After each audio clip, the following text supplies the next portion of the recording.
آج ہم ایک ایسی چیز کا جائزہ لے رہے ہیں جو انتہائی اہم اور وسیع پیمانے پر ہونے والی مشق ہے۔ بات ہو رہی ہے 2026-27 کی مردم شماری کے پہلے مرحلے کی، خصوصاً مکانات کی نمبرنگ اور نقشہ سازی کے ان بنیادی اصولوں کی جو اس پوری عمارت کی بنیاد ہیں۔ اس بڑے پیمانے پر ڈیٹا اکٹھا کرنے کے لیے ایک بے داغ اور منظم طریقہ چاہیے ہوتا ہے۔ تو چلیے ان پیچیدہ اور تکنیکی ہدایت کو آسان حصوں میں تقسیم کر کے دیکھتے ہیں۔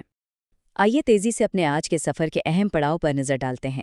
شروعات پہلے مرحلے کی ٹائم لائن سے ہوگی، پھر پہلے 3 دن کا زمینی کام، عمارتوں کی نمبرنگ کے اصول، بلاک میپ بنانا، ڈیجیٹل ایپ کا درست استعمال، اور آخر میں اگر کوئی عمارت رہ جائے تو اس کا اندراج کیسے ہوگا۔ یہ ایک مکمل ترتیب ہے جو ڈیٹا کلیکشن کو محفوظ بناتی ہے۔ تو بڑھتے ہیں اپنے پہلے حصے کی طرف، مردم شماری 2026 کا پہلا مرحلہ۔ کسی بھی بڑے پروجیکٹ کی کامیابی اس کی پلاننگ اور ٹائم لائن میں چھپی ہوتی ہے۔ یہاں ٹائم فریم کو کافی قابل انتظام حصوں میں بانٹا گیا ہے۔ پہلا مرحلہ 16 مئی سے 14 جون 2026 تک چلے گا، لیکن اس میں بھی 2 حصے ہیں۔ پہلے 1 سے 3 دن مکمل طور پر فزیکل سروے اور نقشہ سازی کے لیے ہیں، اور چوتھے دن سے انٹری ہوتی ہے ڈیجیٹل دور کی، جہاں سارا کام ایپ پر ہوگا۔ مقصد بالکل صاف ہے، زمینی حقائق پہلے کاغذ پر پختہ ہو جائیں تاکہ ڈیجیٹل انٹری میں کوئی الجھن نہ بچے۔ تو ان پہلے 3 دنوں میں آخر فیلڈ میں ہوتا کیا ہے؟ یہی وہ وقت ہے جب علاقائی حدود اور عمارتوں کی درست پہچان کی جاتی ہے۔ یہاں ایک بڑی دلچسپ بات سامنے آتی ہے۔ مردم شماری کی نظر میں عمارت آخر ہے کیا؟ یہ عام تعریف سے تھوڑی مختلف ہے۔ کوئی بھی ڈھانچہ جس کی 4 دیواریں اور ایک چھت ہو وہ عمارت کہلاتا ہے، چاہے وہ پختہ مکان ہو، عارضی خیمہ ہو، جھونپڑی ہو یا کوئی عبادت گاہ۔ اتنی وسیع تعریف رکھنے کی وجہ بس یہی ہے کہ زمین پر موجود کوئی بھی چیز، چاہے وہ کتنی ہی عارضی کیوں نہ ہو، گنتی سے باہر نہ رہ جائے۔ اب آتی ہے باری نمبرنگ کی، اور یاد رہے یہ سارا کام ڈیجیٹل ٹولز کھولنے سے پہلے فزیکل طور پر ہونا ہے۔ اس فرق کو سمجھنا بہت ضروری ہے۔ عام طور پر نمبرنگ صرف 1 2 3 ہوتی ہے، لیکن یہاں نمبر سے پہلے CN لگانا لازمی ہے، یعنی CN1 CN2۔ اس کے پیچھے ایک ٹھوس منطق ہے۔ اکثر علاقوں میں میونسپیلٹی والے بھی نمبرنگ کرتے ہیں۔ CN یعنی سینسس نمبر یہ واضح کرتا ہے کہ یہ کام خالص مردم شماری کا ہے۔ اس سے فیلڈ میں کسی بھی قسم کی کنفیوژن کا چانس بالکل 0 ہو جاتا ہے۔ اور ہاں، اس نمبر کو لکھنے کی کچھ خاص باریکیاں ہیں۔ سب سے پہلے تو ترتیب نہیں ٹوٹنی چاہیے۔ دوسرا، اگر کوئی ایسی عمارت ہے جس میں کئی فلیٹس ہیں تو پوری عمارت کا ایک نمبر ہوگا اور فلیٹس کی تعداد بریکٹ میں لکھی جائے گی، جیسے CN13 اور بریکٹ میں 8، مطلب عمارت نمبر 13 جس میں 8 فلیٹس ہیں۔ اس کے علاوہ عبادت گاہیں اور دکانوں جیسی غیر رہائشی عمارتوں پر بھی نمبر لکھنا اتنا ہی لازمی ہے۔ نمبرنگ مکمل ہونے کے بعد اگلا بڑا قدم نقشہ سازی کا ہوتا ہے، جہاں ان فزیکل مشاہدات کو ایک بلاک میپ یعنی اغنت نقشہ میں بدلا جاتا ہے۔ اس نقشے کو بنانے کے کافی سخت جیوگرافیکل اصول ہیں۔ سب سے پہلے حدود ٹریس کی جاتی ہیں، پھر ہمیشہ نارتھ ویسٹ یعنی شمال مغرب سے شروعات کرنی ہوتی ہے، اور راستہ کیسا ہوگا؟ ایک سانپ کی طرح لہراتا ہوا، یعنی ناگ مودھی، ایک سرے سے دوسرے سرے تک جانا، پھر مڑ کر واپس آنا۔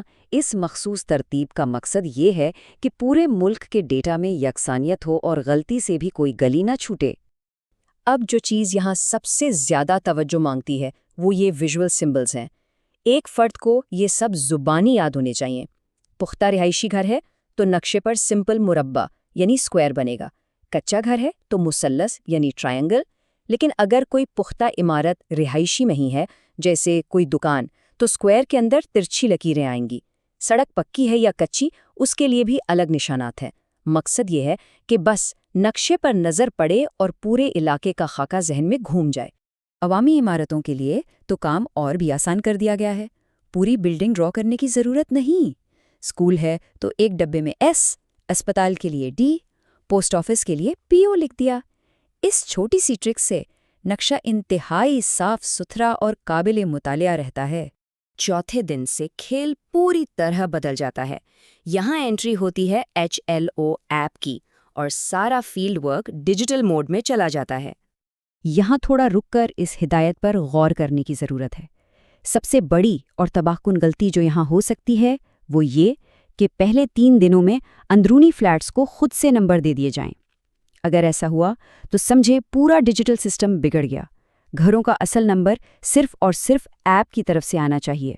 تو یہاں بنیادی فرق یہ ہے کہ عمارت کا نمبر جیسے CN1 وہ اپنے ہاتھ سے لکھا گیا تھا، لیکن اس کے اندر موجود گھر یا فلیٹ کا نمبر ایک آٹو جنریٹڈ کوڈ ہوگا، جیسے 0001۔ یہ کوڈ سسٹم خود نکال کر دے گا۔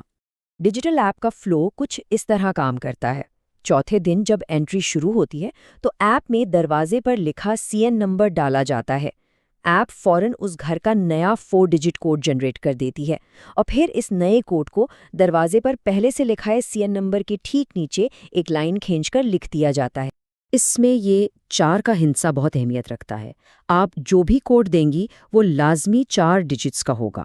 جیسے اگر فلیٹ نمبر 14 ہے تو وہ 0014 ہوگا۔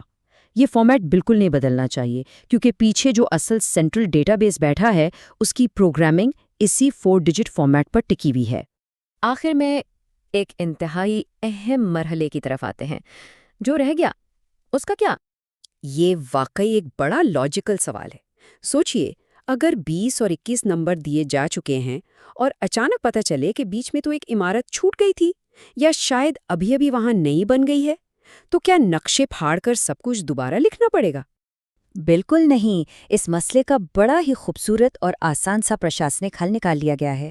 سب نمبرز یعنی ذیلی نمبرز۔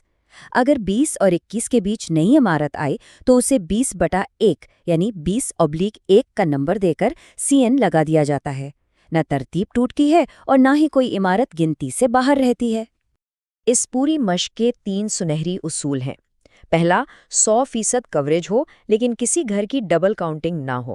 دوسرا، نقشے کی ہمیشہ 2 کاپیز بنے، ایک اپنے پاس اور ایک چارج آفیسر کے پاس۔ اور تیسرا، ان 4 ڈیجٹ کوڈز کے لیے اپنی مرضی نہیں چلانی بلکہ مکمل طور پر HLO ایپ پر انحصار کرنا ہے۔ ایک بات تو طے ہے، یہ محض اعداد و شمار اکٹھے کرنے کا کام نہیں۔ یہی بے داغ ڈیٹا کل کو ہمارے وسائل کی تقسیم اور پالیسیز کی بنیاد بنے گا۔ یہ سب کچھ آنے والے کل کا خاکہ ہے، لیکن سوچنا یہ ہے کہ کیا فیلڈ میں بننے والے نقشے اور یہ ایپس پہلے مرحلے کے اس عظیم چیلنج کے لیے واقعی تیار ہیں؟ یہ ایک ایسا سوال ہے جو ضرور ذہن میں رہنا چاہیے۔